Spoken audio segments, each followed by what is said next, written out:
আজ আপনাদের সামনে নিয়ে এসেছি আমের গাছের কচি পাতা। আমের গাছের কচি পাতায় কী হয় একটু জেনে নিন।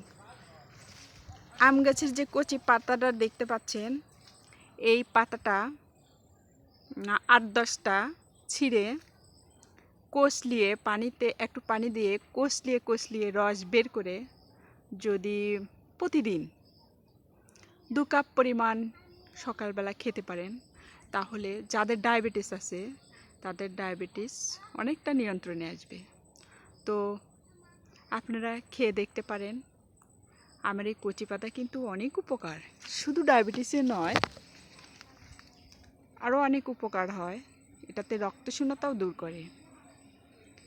এই কচি পাতা আমরা আগে ছোটোবেলায় কী করতাম, এই কচি পাতা ছিঁড়ে চেটে খেতাম, মিষ্টি লাগতো।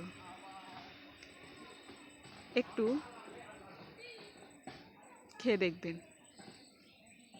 আল্লাহ হাফেজ।